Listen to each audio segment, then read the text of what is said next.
ಇನ್ನೂ ನಮ್ಮ ಚಾನಲ್ಗೆ ಸಬ್ಸ್ಕ್ರೈಬ್ ಆಗಿಲ್ಲ ಅಂದ್ರೆ ಮಿಸ್ ಮಾಡ್ತಿ ವಿಡಿಯೋ ಕೆಳಗಡೆ ಇರೋ red colour subscribe icon click ಮಾಡಿ ಎಲ್ಲ ಹೊಸ ವಿಡಿಯೋಗಳ ಅಪ್ಡೇಟ್ಗಾಗಿ ತಪ್ಪದೆ ಪಕ್ಕದಲ್ಲಿರೋ ಬೆಲ್ ಐಕನ್ ಕೂಡ ಕ್ಲಿಕ್ ಮಾಡಿ.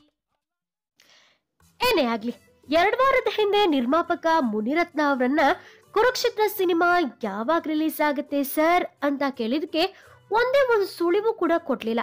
ಆದ್ರೀಗ ತಮ್ಮ ರಾಜಕೀಯ ಆಟದಲ್ಲಿ ಈಗ ಕುರುಕ್ಷೇತ್ರ ಚಿತ್ರವನ್ನೇ ಪಣಕ್ಕಿಟ್ಟಿದ್ದಾರೆ.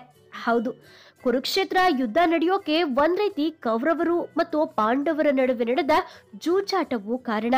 ಇದೀಗ ಕುರುಕ್ಷೇತ್ರ ಚಿತ್ರವನ್ನೇ ಪಣಕ್ಕಿಟ್ಟು ಬೆಟ್ಟಿಂಗ್ ಕಟ್ಟಿದ್ದಾರೆ ನಿರ್ಮಾಪಕ ಮುನಿರತ್ನ. ಈ ಬೆಳವಣಿಗೆಯಲ್ಲಿ ಕುರುಕ್ಷೇತ್ರ ಚಿತ್ರದ ರಿಲೀಸ್ ದಿನಾಂಕವನ್ನ ಸ್ವತಃ ನಿರ್ಮಾಪಕರೇ ಘೋಷಿಸಿದ್ದಾರೆ. ಕುರುಕ್ಷೇತ್ರ ಚಿತ್ರದ ಪೋಸ್ಟ್ ಪ್ರೊಡಕ್ಷನ್ ಕೊನೆಯ ಹಂತದಲ್ಲಿದ್ದು ಬಿಡುಗಡೆಗೆ ಸಜ್ಜಾಗಿದೆ. ಸದ್ಯ ಮುನಿರತ್ನ ಅವರೇ ಹೇಳಿರುವಂತೆ ಕುರುಕ್ಷೇತ್ರ ಸಿನಿಮಾ ಏಪ್ರಿಲ್ 5ರಂದು ತೆರೆ ಕಾಣಲಿದೆಯಂತೆ.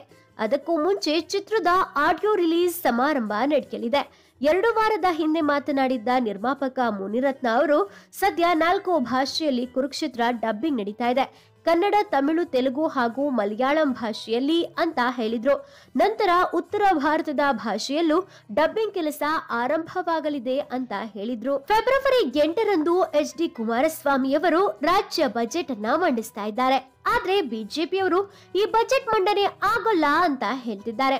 ಹಾಗಾಗಿ ರಾಜರಾಜೇಶ್ವರಿ ನಗರದ ಶಾಸಕ ಒಂದ್ ವೇಳೆ ಬಜೆಟ್ ಮಂಡನೆ ಆಗಿಲ್ಲ ಅಂದ್ರೆ ನನ್ನ ಕುರುಕ್ಷೇತ್ರ ಸಿನಿಮಾ 5 ಕೋಟಿಗೆ ಬಿಜೆಪಿಯವರಿಗೆ ಮಾರಾಟ ಮಾಡ್ತೀನಿ, ಬಜೆಟ್ ಮಂಡನೆ ಆಗೇ ಆಗತ್ತೆ, ಯಾರಾದ್ರೂ ಪಂದ್ಯ ಕಟ್ಟಬಹುದು ಅಂತ ಹೇಳಿದ್ದಾರೆ. ಇನ್ನು ಕುರುಕ್ಷೇತ್ರ ಚಿತ್ರವನ್ನ ಬೆಟ್ಟಿಂಗ್ ಕಟ್ಟೋ ಆತುರದಲ್ಲಿ ನಿರ್ಮಾಪಕ ಮುನಿರತ್ನ ಅವರು ತಮ್ಮ ಸಿನಿಮಾದ ಬಜೆಟ್ 50 ಕೋಟಿ ಅಂತ ಹೇಳ್ಕೊಂಡಿದ್ದಾರೆ. ಹಾಗೆಯೇ ರಿಲೀಸ್ ಬಗ್ಗೆ ಎಲ್ಲಿಯೂ ಮಾತನಾಡದ ಮುನಿರತ್ನ ಏಪ್ರಿಲ್ 5ರಂದು ರಿಲೀಸ್ ಮಾಡ್ಬೇಕು ಅನ್ಕೊಂಡಿದ್ದೇನೆ ಅಂತ ಕೂಡ ಗುಟ್ಟನ್ನ ಬಿಚ್ಚಿಟ್ಟಿದ್ದಾರೆ. ಇನ್ನು ರಾಜಕೀಯ ವಿಚಾರವಾಗಿ ಪಂದ್ಯ ಕಟ್ಟೋ ರಭಸದಲ್ಲಿ ಮುನಿರತ್ನ ಅವರು ಕೊಟ್ಟಿರೋ ಈ ಸುದ್ದಿ ಕೇಳಿ ಅಭಿಮಾನಿಗಳು ಫುಲ್ ದಿಲ್ ಖುಷ್ ಆಗಿದ್ದಾರೆ. ಸೊ ಅಂತೂ ಇಂತೂ ಅಭಿಮಾನಿಗಳ ಪ್ರಶ್ನೆಗೆ ಉತ್ತರ ಸಿಕ್ಕೇ ಬಿಟ್ಟಿದೆ. ಓಕೆ ಫ್ರೆಂಡ್ಸ್, ಅಂದಾಗೆ ಈ ಕುರಿತು ನಿಮ್ಮ ಅನಿಸಿಕೆ ಅಭಿಪ್ರಾಯಗಳನ್ನ ಮಿಸ್ ಮಾಡ್ತಿ ಕಮೆಂಟ್ ಬಾಕ್ಸ್ ಅಲ್ಲಿ ಜಿ ಬಾಸ್ ಅಂತ ಕಮೆಂಟ್ ಮಾಡಿ ತಿಳಿಸಿ. ಪಕ್ಕಾ ಜಿ ಬಾಸ್ ಫ್ಯಾನ್ಸ್ ಆಗಿದ್ರೆ ಮಿಸ್ ಮಾಡ್ತಾ ವಿಡಿಯೋಗೊಂದು ಲೈಕ್ ಕೊಟ್ಟು ಈಗಲೇ ಸುದ್ದಿನ ಎಲ್ಲಾ ಸ್ನೇಹಿತರಿಗೂ ಶೇರ್ ಮಾಡಿ. Thank you.